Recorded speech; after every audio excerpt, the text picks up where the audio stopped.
کیا تھا، میں چاہتا ہوں کہ آج وہ حق وصول کیا جائے، اور وصول کس طرح کیا جاتا ہے؟ وہ یہ کہ میرے سارے گناہ اس پر ڈال دیے جائیں اور اس کی نیکیاں مجھ کو دے دی جائیں۔ کل قیامت کے دن انسان کے پاس لوٹانے کے لیے مال تو نہیں ہوگا، یا جو چیز دنیا میں کسی سے لی تھی وہ تو چیز نہیں ہوگی، تو جو اعمال انسان کے ہوں گے اس میں سے عمل جس پر ظلم کیا گیا ہے اس کو وہ عمل دے دیے جائیں گے، اور اس کے اوپر اس کے گناہ ڈال دیے جائیں گے۔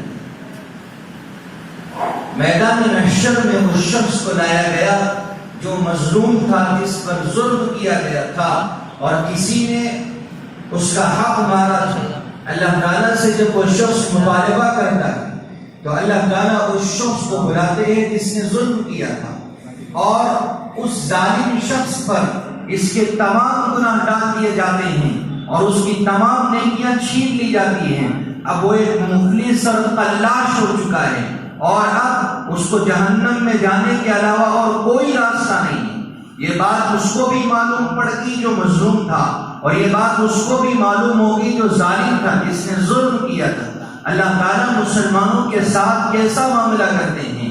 وہ شخص جس پر ظلم کیا گیا تھا، اللہ تعالیٰ اس سے کہیں گے کہ میں نے اس کے تمام گناہ، اس کی تمام نیکیاں تجھ کو دے دی اور تیرے گناہ اس پر ڈال دیے، اور اب تو جنت کی طرف چلا جا۔ اور اس شخص سے کہا جائے گا جس نے ظلم کیا تھا کہ تو ظالم ہے اور تیرا ٹھکانہ جہنم ہے، اور اس شخص کو جہنم کی طرف لے جایا جا رہا ہوگا۔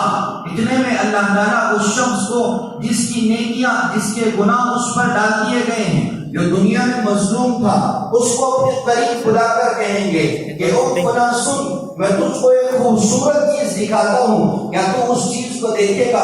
وہ کہے گا ہاں اللہ، میں ضرور اس چیز کو دیکھنا چاہتا ہوں۔ اللہ تعالیٰ خوبصورت جنت اس کو دکھائیں گے اور اشارہ کر کے فرمائیں گے کیا تو اس جنت کو حاصل کرنا چاہتا ہے؟ وہ کہے گا ہاں، ایسی خوبصورت نعمتیں کہ آنکھوں نے اس کو دیکھا نہیں، دل پر اس کا تصور بھی نہیں گزرا ہو، نہ خیال میں کبھی ایسی نعمتیں میں نے سوچی تھی، وہ تمام چیزیں اس کے نظروں کے سامنے ہیں۔ اللہ تعالیٰ اس سے فرمائیں گے کیا تو ان چیزوں کو حاصل کرنا چاہتا ہے؟ وہ کہے گا اللہ، آپ قیمت بولیے، کیا کرنا پڑے گا، میں اس چیز کو ضرور حاصل کروں گا۔